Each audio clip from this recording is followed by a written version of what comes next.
O meu plano hoje, gente, é o seguinte: terminar aqueles exercícios, né, aquela exposição no PowerPoint que a gente começou na aula passada, e depois entrar em uma outra exposição também usando o PowerPoint, só que resolvendo exercícios relativos a valores eficazes, que é uma coisa que vocês vão precisar, e já sei que já estão precisando lá no laboratório.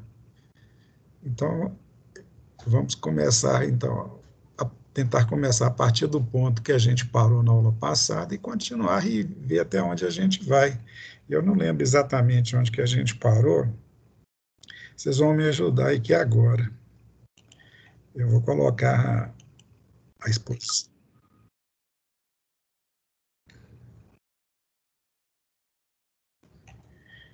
Só um pouquinho, gente. Só um segundinho aqui.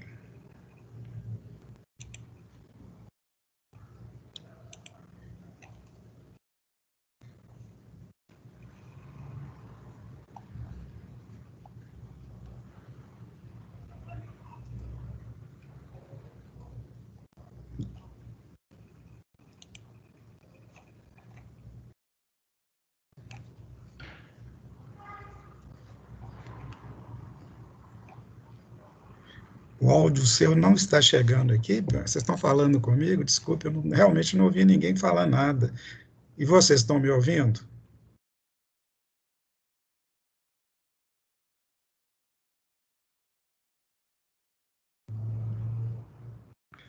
Esse Teams tem dado muito problema.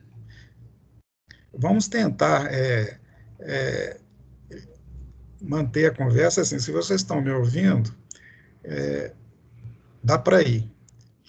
Eu vou continuar no chat aqui, e alguém querendo falar alguma coisa, se não conseguir falar por causa do microfone dele ou qualquer outra coisa, coloca no chat que a gente responde. Só que eu vou pedir para alguém aí controlar o chat para mim, porque, como eu já falei anteriormente, eu tenho dificuldade de manter a minha atenção no PowerPoint e no chat. Alguém faria esse favor para mim? Estaria controlando o chat? O ideal seria alguém que estivesse com o microfone falando, mas quando sai a mensagem no chat, dá um sinal e eu dou uma olhadinha lá. A Bianca, você faz isso para mim, Bianca?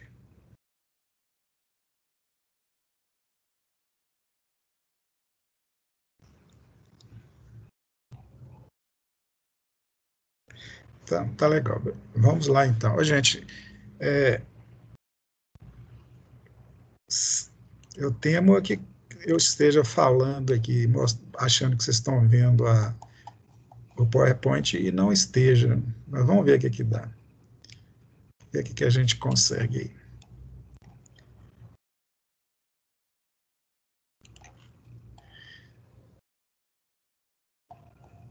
Na última aula, pelo que eu me lembro, nós chegamos a resolver o exercício que tinha uma carga resistiva, né? Eu não sei se a gente resolveu com a carga indutiva. Como é que foi aí? Vocês se lembram?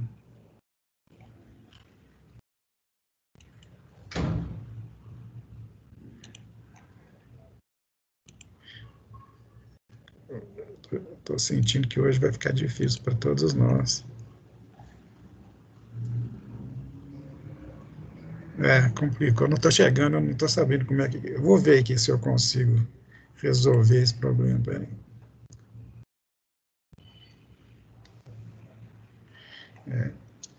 O que está rolando aí, Ari?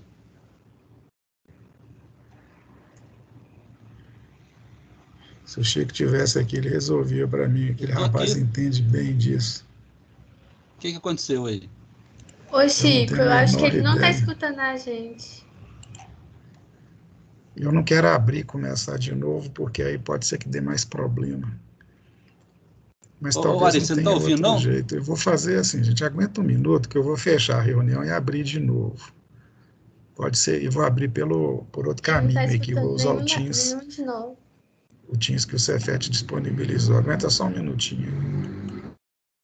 É. O problema é que ele não olha o chat também. Pois é. Vou abrir a câmera aqui. De repente ele vai me ver. Peraí. Eu pensei que era meu microfone, só que eu até falei com o Matheus deu o mesmo problema. É.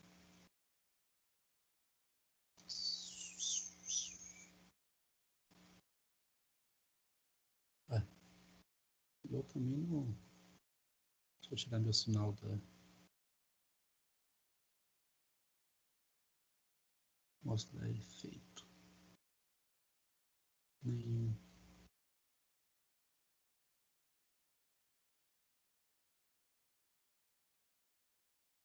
O problema é ele ir para outro lugar. Deixa eu ver se ele não vai para outro lugar. O Speaker está esperando abrir o Teams. Ele deve ter aberto na internet, na página.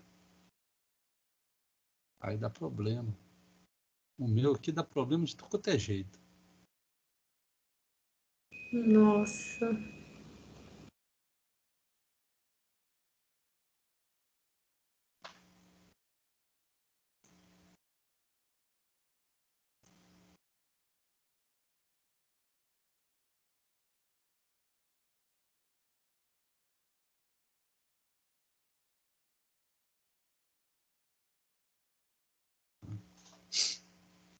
De repente ele me vê aqui. Peraí. Ih, mano.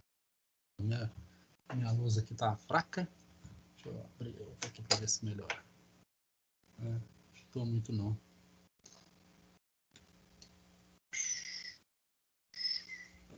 Ele entrou de novo.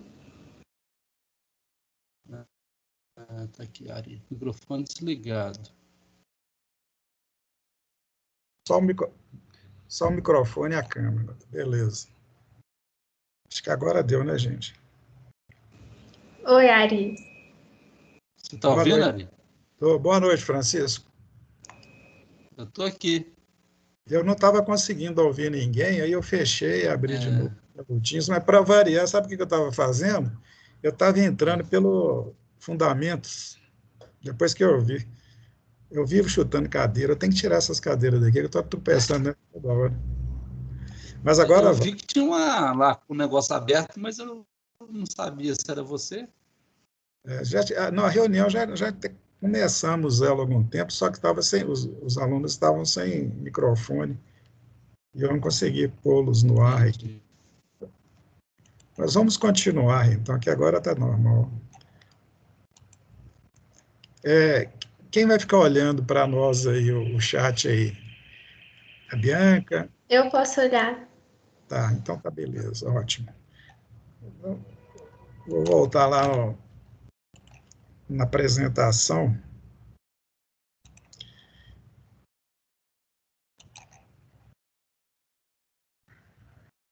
Eu acho que é essa aqui. Tá? Essa aqui, beleza. Antes que o Chico fala para eu apertar o F5, né, Chico? Pô, abri o microfone para isso. Tá me ouvindo? Tranquilo? Eu estou ouvindo bem. Estamos. Sim. Estou ouvindo. Vocês estão lembrados onde que a gente parou na semana passada, gente? Qual o circuito que a gente estava analisando? Era com qual tipo de carga? Eu lembro que a gente fez com carga resistiva, depois fizemos com carga indutiva. Eu não sei se. Melhor dizendo, vocês já viram o exercício todo que eu mandei para vocês resolvido, né? Vocês gostariam que eu começasse de algum ponto específico ou já passasse para frente? Quer dizer, não tem dúvida com relação ao exercício, está tudo ok, posso considerar como assunto encerrado? Porque, na realidade, a gente já viu esse assunto no início do ano, a gente está só fazendo revisão. Se vocês estiverem seguros com relação a ele, a gente pode andar mais rápido, senão a gente volta e faz devagarzinho. O que vocês me falam?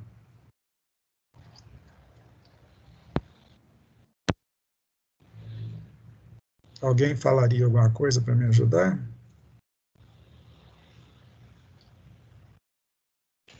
Eu acho que está tranquilo. Está tranquilo, mas você gostaria, por exemplo, que a gente começasse a partir de qual circuito? Ou passasse direto? O tranquilo é em que sentido? Pode encerrar essa apresentação e passar para outra? Porque o tranquilo é muito relativo, né?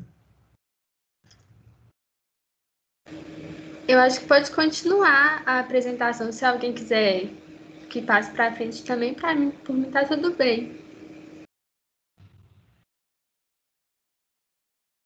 Eu continuo sem saber. Eu vou escolher um ponto aqui aleatório e vou mandar ver, tá? Tá Olha aqui. bom. Então, esse aqui é o segundo. São 4 exercícios. Esse aqui é o segundo. O primeiro é a carga puramente resistiva. O segundo é carga resistiva indutiva. Falando, eu lembrei, esse aqui nós já vimos na aula passada, então vou passar ele mais depressa. Só falando que a gente acaba lembrando, né? O seguinte, o exercício 3, eu pedi para substituir a carga e colocar, aqui, ó, 3, considerando o mesmo retificador, tudo igual. Só que agora é um tiristor, né, e uma fonte de 80 volts no lugar do indutor. Então, o circuito ficou sendo este aí, ó. Então, é uma fonte, o tiristor, uma carga RE, tá certo? E foi especificado que o ângulo de disparo, esse aqui eu acho interessante a gente, mesmo se tiver dado, voltar nele, que o ângulo de disparo é de 20 graus. Então, veja bem, o circuito é o mesmo, troquei o indutor por uma fonte, então é a carga do tipo RE. E foi estabelecido que o pulso aplicado ao gatilho de tiristor vai acontecer em 20 graus. Aí pede as mesmas coisas que nos casos anteriores. E a solução segue também a mesma receita de bolo. Primeiro, calcular o alfa 1. Né? Por que é sempre bom calcular o alfa 1? Principalmente quando tem uma fonte de tensão. Por quê? O alfa 1 é o menor valor de alfa possível no circuito. Se eu calcular e der um valor e aplicar um pulso anterior a ele, por exemplo, no caso 20 graus, o tiristor não vai disparar. Por quê? Porque alfa 1 é o ângulo a partir do qual o tiristor fica polarizado diretamente. Se você aplicar um pulso antes dele estar polarizado diretamente, ele não vai disparar. E como geralmente os pulsos são muito estreitos, mesmo ele ficando polarizado diretamente, ele não vai disparar. Por quê? Porque o pulso naquele momento já terá desaparecido. Normalmente os pulsos têm uma duração em média de 5 graus, pouco mais, a não ser que eu tenha um comando que produza um pulso de longa duração. Aí ele vai disparar em alfa 1. Mas não é um caso típico. Então, vamos calcular o alfa 1. O alfa 1, então, como já vimos várias vezes, é dado por arco seno do E sobre V máximo. O E é 80, o V máximo 200, então, arco seno de 80 sobre 200 dá 23,58. Qual que é a consequência? Não vai disparar, por quê? Porque o ângulo mínimo que ele pode disparar é 23,58. Foi dado 20, então ele não vai disparar. Então, a conclusão, não é possível disparo, por quê? Porque alfa é menor, o alfa estabelecido é menor que o alfa 1. Aí eu mudei um pouco. Vamos agora usar um ângulo maior. Teremos que usar um ângulo de disparo maior, quer dizer, tem que ser maior que 23,58. Aí eu estou dando um exemplo aqui, ó, vamos disparar com 80 graus. Então é o mesmo circuito, só que eu vou aplicar um pulso no tiristor em 80 graus. Como não há indutor, quer dizer, a carga não tem o elemento indutivo, o quociente de φ é 1. Então, o quociente de φ é 1. Ô, Ari, Poxa, isso está na apresentação. Eu estou vendo você mexendo no mouse, mas o desenho aqui para mim é o Abdo Tchaikovsky, amarelo. Eu vou ver aqui, espera só. É isso mesmo? Ah, agora apareceu.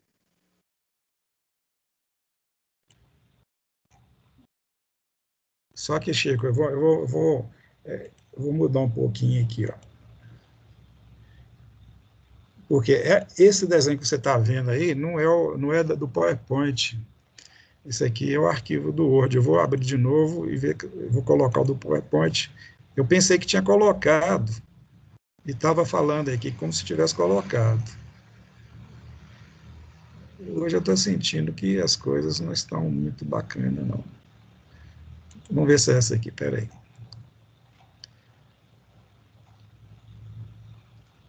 É esse aqui, gente.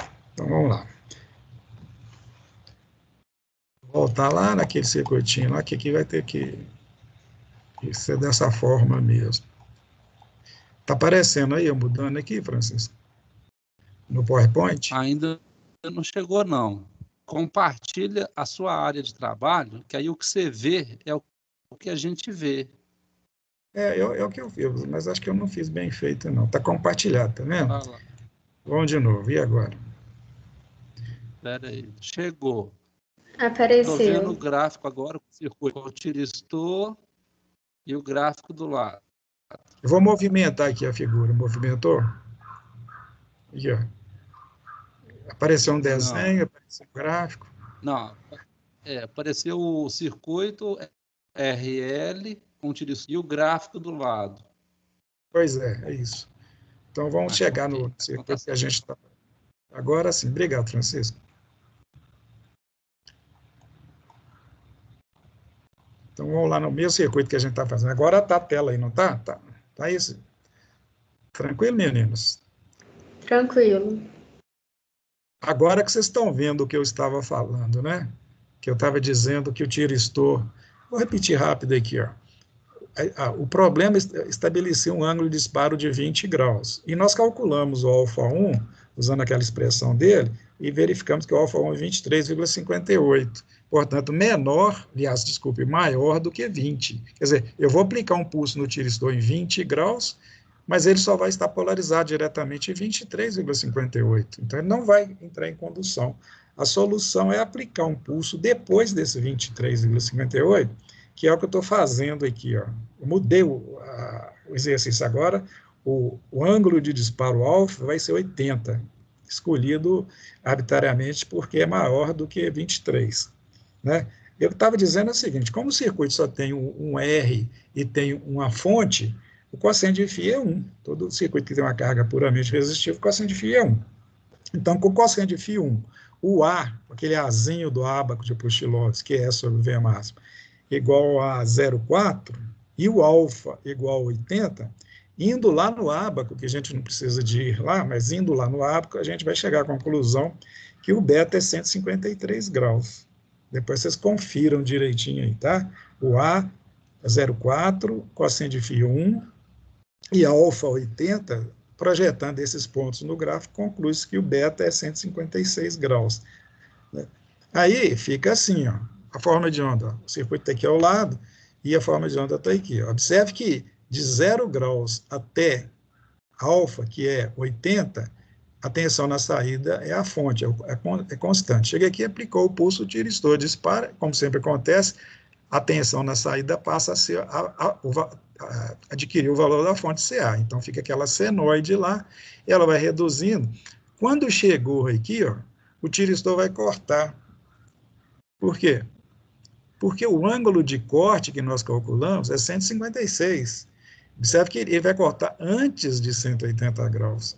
Por quê? Porque antes de 180, a senoide fica menor do que a tensão contínua e o tiristor volta a ficar polarizado reversamente. Esse ângulo, esse ponto que eu calculei aqui. Hoje. Eu não queria ser chato, não. Eu estou vendo uma forma de onda que o alfa é 110 e o beta é 230. Pô. Nós estamos isso vendo mesmo? coisa. Não. Ao lado dela tem uma forma de onda que antes do alfa tem amarelo e do alfa até o beta é azul.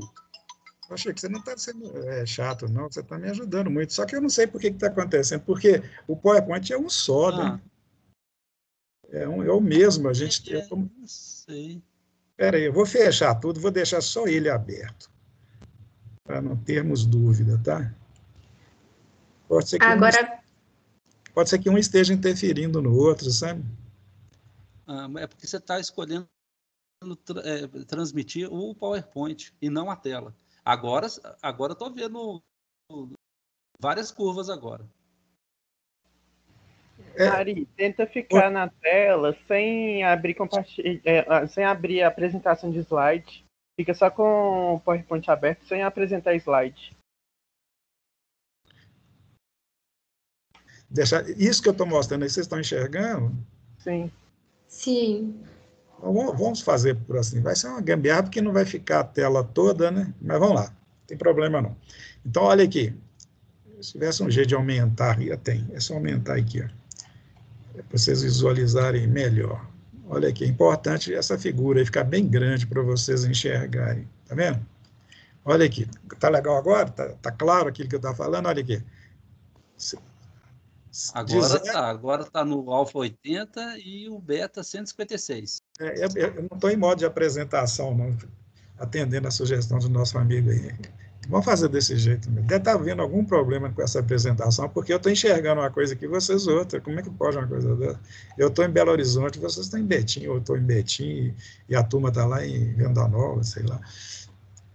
Bem, então vamos lá. Eu estava dizendo que de 0 até alfa, né? O tiristor está cortada, a tensão na saída é tensão contínua. Aqui aplicou um pulso, o pulso faz com que o tiristor vire um curto-circuito e joga a tensão da fonte lá para a carga. Então, a carga tem essa onda azul aqui, até chegar nesse ponto aqui, ó, que é o ponto de corte. Ele é dado pelo beta que nós calculamos usando o ábaco de Pushlovsky. Só que não haveria tanta necessidade de calcular usando o ábaco de Pushlovsky, porque quando a carga é do tipo RE, o corte vai acontecer sempre em alfa 2. Por quê? Da mesma forma que alfa 1 é o menor ângulo que ele pode entrar em condução, porque a partir daí ele fica polarizado diretamente, alfa 2 é o maior ângulo a partir do qual ele não já pode mais disparar, ele pode disparar só entre alfa 1 e alfa 2. Então, nesse caso aqui, beta coincide com alfa 2. Beta é a hora que o tiristor corta, e ele vai cortar aqui, só que o motivo dele cortar aqui é que ele ficou polarizado reversamente. Então, esse 156 ele pode ser calculado usando o ábaco de Pushlovsky, mas pode ser também calculado usando, considerando o fato que ele é complementar do alfa. Alfa 2 é 180 menos alfa 1.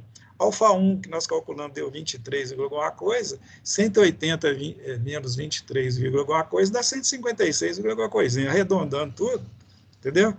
Se colocar no lugar de 23, 24, aqui fica 156, entendeu? Então, quando a carga é do tipo RE, o corte vai sempre acontecer em alfa 2, entenderam?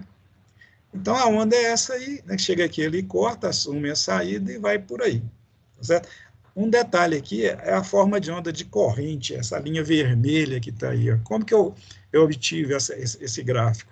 Eu sei aqui, eu vou voltar para a figura aqui do circuito, eu sei que o tiristor, ele sempre, quando ele não estiver conduzindo, isto é, quando ele for um circuito aberto, ele vai enxergar a somatória dos valores instantâneos dessa senoide aqui com a fonte. Então, a tensão do anodo para o cátodo é essa tensão aqui somada com essa aqui. Só que, visto nesse sentido aqui, ó, eu tenho a tensão desse ponto onde eu estou com a setinha aqui para cá, somada com a tensão desse ponto em relação ao outro lado, que é uma tensão negativa. Então, o tiristor vai ver, né, uma senoide somada com a tensão negativa. Em outras palavras, ele vai enxergar uma senoide superposta à tensão contínua negativa. Aí, o que eu fiz para fazer um processo gráfico? Eu coloquei esse eixo aqui, ó, equivalente ao valor menos 80, que é o E negativo, e desenhei sobre ele a senoide que vai representar o valor da tensão alternada. Então, eu tenho essa onda aqui, ó. Essa onda é o que o tiristor vai enxergar toda vez que ele não estiver conduzindo, porque ele sendo um circuito aberto, essa tensão aparece lá todinha, porque não tem queda em R. Então, veja bem, daqui, desse ponto aqui, ó, até esse, o tiristor está cortado, então aparece nele a onda verde, essa onda aqui, ó, em cima daquela senoide deslocada para baixo. Aí chegou aqui, aplicou o pulso no tiristor, ele disparou e a tensão dele cai instantaneamente para zero. Então, essa linha verde já dá um pulo para cá e fica a zero enquanto o tiristor estiver conduzindo, que é até esse ponto aqui. Chegou aqui, o tiristor cortou, abriu, aparece de novo a somatória da senoide com a tensão contínua, que é essa onda verde aqui. Ó. Então, veja bem, essa área aqui, ó, amarela, né, representa a tensão no tiristor. Essa área azul aqui, ó, representa a tensão na carga. Tá? Um outro detalhe, e a vermelha? A vermelha, ela representa a corrente no circuito. Por que ela tem esse formato aqui? Ó? Primeiro porque, não tendo elemento reativo no circuito, né, a corrente ela vai variar segundo a senoide em fase com ela. Né? Mas que senoide que é? A senoide que está representando a tensão na carga. Só que tem um detalhe, se eu pegar a tensão na carga no intervalo que tem corrente, vai dar essa onda azul aqui. Ó. Então, essa onda azul é o que aparece entre esse lado de cima da carga aqui, ó, até a parte de baixo. Mas como a corrente é igual à queda de tensão no resistor dividido por ele, eu tenho que calcular essa queda aqui. Ó. Como aqui em cima está positivo e aqui embaixo é negativo, e esse negativo daqui está em série subtrativo, porque está ligado nesse negativo aqui, então a soma da tensão que existe nos extremos da carga, que é essa azul aqui, ó, com menos essa que existe aqui, é a tensão no resistor. Então a tensão no resistor é essa aqui, ó, exatamente.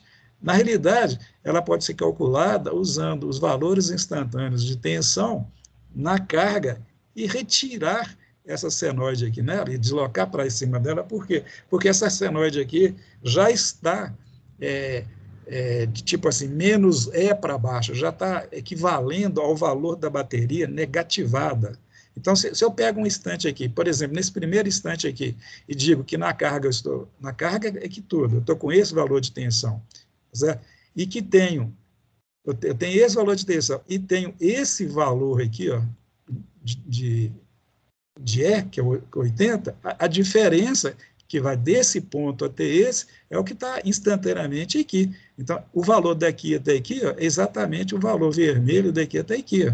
Na realidade, eu peguei essa senoide aqui, esse pedacinho de senoide aqui, e desloquei para baixo. Né? Instante por instante. Então, vai aparecer uma função senoide aqui, ó, né? Um pedaço dela, porque o eixo dela está aqui embaixo.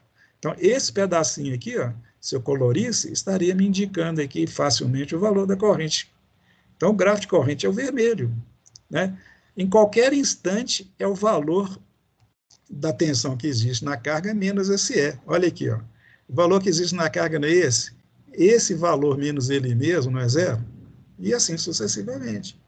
Entende? Então, tem três formas de onda aqui. Ó. O azul, tensão na carga, é o VO. O verde, tensão no tiristor.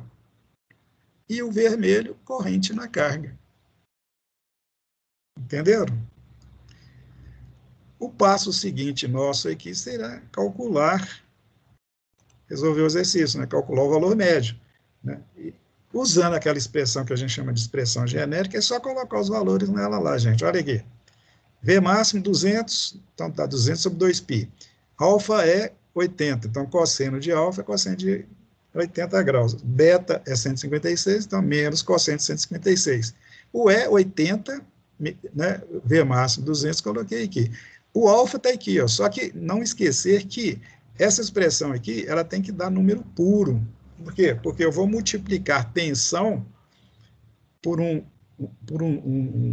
elemento, vou chamar assim, e dividir por um número puro. Tem que dar tensão.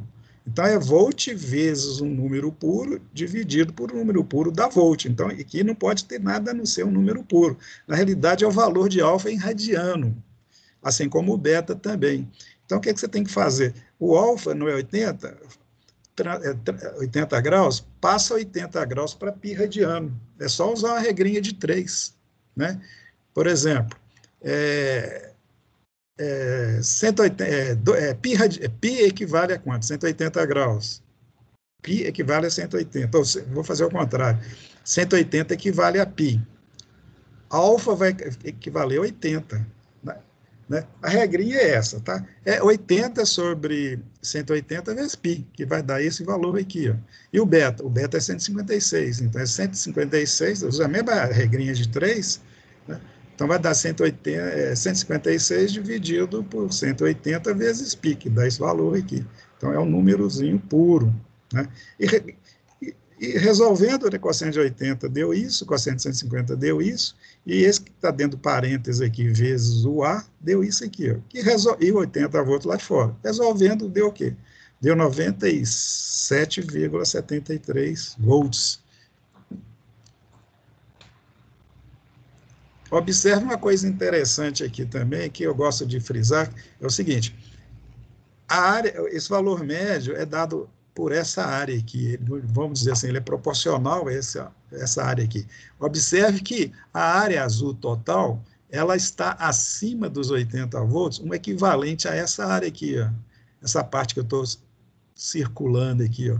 Esse valor, essa área aqui, ó, ela é acrescentável a essa área total para chegar à área do valor médio. Então, se eu tivesse assim, um olho mágico, né, eu pegaria essa área aqui e acrescentaria a área do retângulo formado, você vai ver que vai subir um pouquinho, né, e entenderia que aquele retângulo formado, dividido pelo período, é o valor médio.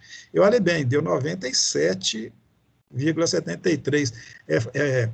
Intuitivamente, né, fica assim, bem fácil de eu imaginar que 87 é um valor, digamos assim, plausível, né? Se desse menos de 80, eu ficaria na dúvida, pô, não pode dar menos de 80, porque é 80 mais uma área, e como essa área não é tão grande assim em relação à área total, 17,73 volts aqui, é razoável aceitar que o valor está legal. Se desse uma diferença, tivesse, por exemplo, 200 não, exagerado, 150 volts, opa, não pode ser, porque essa área aqui, acrescentada à área de 80, não é tanta coisa assim para chegar a esse valor, mas 97 digamos assim, aceitável. Eu gosto de falar isso, porque quando vocês estão resolvendo exercício, às vezes dá um valor lá, e você pode ter errado por causa de uma conta ou de um sinal, e o valor ficar absurdamente alto ou absurdamente baixo. Então, você analisa, critica o valor que você encontrou, e uma forma de você ter uma razoável certeza do que você fez está certo, é esse tipo de comparação. Verifica a área, verifica a parte positiva dela, se é tão maior do que essa área daqui, ó, que é o valor médio só da tensão contínua, né? Quer dizer, verifica o que se acrescentou com essa área aqui. Se não for muito, isso aqui não for muito em relação ao total, o 97 está razoável, entendeu? É uma dica que eu estou passando para vocês. Bem, então, continuando. Passo seguinte, calcular a corrente média. Aqui a expressão aqui, ó. A corrente média, gente, como é que eu calculo? Eu calculo a tensão média no resistor, divido pelo resistor. E a tensão média no resistor é igual ao valor da tensão média na saída, menos a tensão média aqui, ó, menos 80, porque está em oposição, conforme já vimos. Então, corrente média é igual tensão média na saída, VO média, menos o E sobre o R. Colocando os valores, deu 1,71 ampere. Então, corrente média é igual a 1, eu fiz um erro aqui, é 1,71, tá? E eu pus 1,71, eu vi o erro, é o teclado. Certo? O valor certo deve ser isso aqui, mas depois vocês confiram aí. Eu vou corrigir depois. Bem, último problema, considerando o mesmo retificador. Só que agora eu acrescentei o indutor, então a carga passa a ser o que a gente chama de carga genérica, né? A carga que tem todos os elementos, olha aqui. Então tem a mesma fonte, o mesmo resistor, e estou colocando o indutor aqui em série, de 130, e vão disparar no mesmo lugar, beleza? Como eu quero calcular o valor médio, né, o valor médio me pede, o alfa já tem, o E tem, todos os elementos, só está faltando o beta. O beta mudou agora, mudou porque agora eu coloquei um elemento indutivo. Então, vou calcular o beta. Primeiro passo, calcular o beta. E a regrinha é sempre a mesma, né? Regrinha não, né? A receitinha de bolo é a mesma, que é a tangente de alfa, ômega L sobre R, colocando os valores aqui, ó. 370 é 2πV0, a frequência 60 Hz, 60 Hz vezes 2π dá isso aqui, vezes 130 mA, que é o valor do indutor que eu coloquei, dividido por 10, vai dar esse 4,90 aqui. Portanto, o ângulo φ é igual ao arco tangente 490, que dá esse ângulo aqui, ó. Φ igual a 78,47, cujo cosseno, né, é 0,2. Então, de posse do cosseno 0,2, do A 0,4 e do beta 210, aliás, do alfa, cadê o alfa? 80, cara. De posse do alfa 80, do A 0,4 e cosseno de φ 0,2, levando lá no ábaco, né, convergindo os pontos no ábaco, eu verifico que o beta é 210 graus. Confiram direitinho, tá? Então, já tem todos os elementos aqui, ó. Não se esqueça, 3 elementos no ábaco define o quarto. Os 3 elementos é cosseno de φ, o A e o alfa. Aí chega ao quarto, aí eu tenho todos os elementos da expressão aqui, ó. Quais sejam. Cosseno tem o alfa aqui, portanto, eu sei o cosseno de alfa, que é cosseno de 80, o beta é 210, e etc, etc. Então, fiz do mesmo jeito que foi feito no exercício anterior. Substituí os valores, né? Calculei aqui o mesmo alfa do anterior, pode ver lá, 1,39 alguma coisa aqui, ó. Porque o alfa não mudou, o que mudou foi o beta. O beta antes dava esse valor, agora deu valor maior, deu 3,65. Por quê? Porque o ângulo beta era 156, agora é 210. Então, está o valor de beta aqui. Efetuando esse algebrismo todo e calculando os valores, eu chego a esse valor aqui, 84,23 volts. Mais um comentário aqui, ó. Quando o beta, veja bem, quando o beta era 156, a curva era essa aqui, onde que eu estou passando a linha. Chegava aqui, ó, seguia aqui. Agora tirei uma parte da área aqui, ó. Portanto, o valor ficou menor, era 97, passou para 84. E pelo tamanho que eu estou tirando aqui da área total, ó, ainda tem uma parte negativa aqui, dá para depreender que 80 e alguma coisa não é um valor absurdo, né?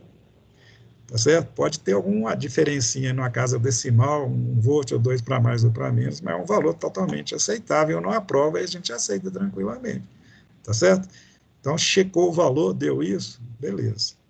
A corrente é a mesma coisa, né? É a tensão média na saída menos E sobre R. Colocando os valores daí, isso aqui. Agora, chama a atenção o seguinte, quando tem indutor, a corrente continua sendo dada pela mesma expressão. É a tensão na saída, é o VO médio, menos o E dividido pelo R. Por que isso? Porque a tensão média no indutor é zero. A tensão média é zero por quê? Porque toda energia que ele recebeu, ele devolveu. Então, quando ele está carregando, vai aparecer uma tensão positiva. E quando ele está descarregando, vai aparecer uma tensão negativa. Quando as duas áreas forem iguais, a corrente chega a zero. Então, o indutor não apresenta tensão média no circuito. Tem uma tensão positiva dele carregando magneticamente e uma tensão negativa dele descarregando com duas áreas iguais, portanto, o valor médio é zero. Se você colocar um voltímetro nos terminais do indutor, vai dar zero. Se colocar aqui, ó, dá 80. Se colocar aqui, ó, vai dar o quê? O valor 80 e alguma coisa, esse 84,23, quer dizer, se colocar o voltímetro daqui para cá, dá 84,23. Menos essa aqui, que dá 80, menos zero, que está aqui no indutor, vai ser a tensão que vai aparecer aqui, que dividida pelo 10 ohms, dá 423 miliamperes. Entenderam? Ficou claro, meninos? Sim. Sim. Beleza. Agora nós vamos fazer o seguinte. Começar a próxima... Tá, Chico, obrigado. E de gravar, de parar a gravação também, né? Bem, gente, então é o seguinte, está no finalzinho da aula. Infelizmente, eu perdi um pouco do tempo precioso seus aqui com a minha inoperância. Peço desculpa por isso, né? Mas eu já vou adiantar o que a gente vai fazer na aula que vem, para vocês já se prepararem e a gente ganhar mais tempo. Opa, Deus do céu.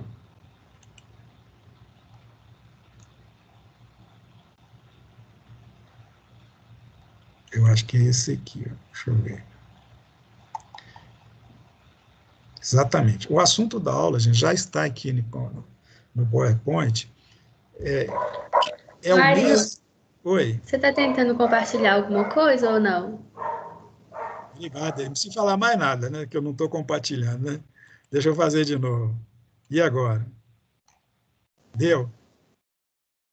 Chegou. Deu, chegou. Obrigadão aí, tá? Quem que eu seria se não fossem vocês? Então, olha aqui. Na aula que vem, nós vamos resolver esse exercício aqui. Ó. Eu já coloquei lá no Moodle, tá? Eu já coloquei ele resolvido, do mesmo jeito que eu fiz com esse anterior. Só que eu gostaria que vocês tentassem resolver, mas vão tentando e conferindo o que eu fiz lá, e na aula que vem vocês já vêm só com as dúvidas, para a gente não ficar gastando mais tempo, entendeu? Não estou preocupado com o tempo, vocês me conhecem, né? Eu quero que vocês entendam. Eu posso que até o final do ano não mesmo problema. Eu só vou ter problema com a coordenação, mas eu não estou preocupado. O importante é vocês entenderem. Então, vão seguindo passo a passo o exercício. O exercício é exatamente o mesmo, só que eu troquei as palavras médio para eficaz. Então, vocês vão calcular agora tensão eficaz, corrente eficaz, nas mesmas situações. E a gente vai ganhar tempo, por quê? Porque esse negócio de alfa, beta, puxilota, tal, não vai mudar nada, porque os circuitos são os mesmos. Então, todas as situações são semelhantes, só que agora nós vamos medir valores eficazes, tá certo? O ponto de partida, gente, é essa expressão aqui, ó. Que expressão é essa? É a expressão do valor eficaz. Se vocês tiverem dúvida com relação ao valor eficaz, eu já postei lá no Moodle também uma apostilinha sobre valores médios, eficazes, potência média, essas coisas. Dê uma lidinha lá para ajudar vocês, entendeu? O cálculo de valor eficaz é um pouquinho mais trabalhoso do que os valores médios, por quê? Só por um caso de um detalhezinho pequeno, porque a integral não, o valor eficaz, ele trabalha com a função quadrática, porque, por definição, o valor eficaz de uma onda periódica, ele é dado por quê? É a raiz quadrada, lembram bem, vocês já viram isso no módulo passado, é a raiz quadrada da média dos valores instantâneos quadráticos. Isso significa root mean square, entendeu? Raiz quadrada da média dos valores instantâneos quadrados. Então, quando você tem uma função matemática, para calcular o valor eficaz correspondente, a primeira coisa que você faz é pegar aquela função e elevá-la ao quadrado. Feito isso, calcula a média dela. Então, você pega a função e eleva ao quadrado. Se for uma senoide, por exemplo, é seno ao quadrado. Se for uma contínua, por exemplo, é ao quadrado, e vai por aí. Né? Aí, elevando ao quadrado, você integra no período, ou na faixa do tempo que ela existe lá no circuito, né, de um ângulo ou um instante tal até outro, né, e depois divide pelo período, se calcula a média dos valores instantâneos quadráticos, depois extrai a raiz quadrada. Isso é valor eficaz, entendeu? Então, essa é a expressão genérica, e nós vamos aplicar essa expressão em todos os casos. O caso que a tensão na carga é meia senoide, o caso que a tensão na carga é um pedaço da senoide mais uma tensão contínua, seja o ângulo de corte x, y, z. Aí nós vamos treinar, calcular os valores eficazes para todas as situações que vai existir no caso dos retificadores polifásicos. Aliás, dos retificadores, né? Seja polifásico ou não, tá certo? Entenderam? Então, tentem resolver, anotem as dúvidas e na aula que vem a gente tira as dúvidas com vocês. Combinado? Combinado. Então é isso aí. Mais uma vez, desculpe a inoperância aí, tá, gente? Na aula que vem eu vou treinar mais aí para não ficar chutando a cadeira aqui sem querer. No mais, vou parar a gravação. Tá parado.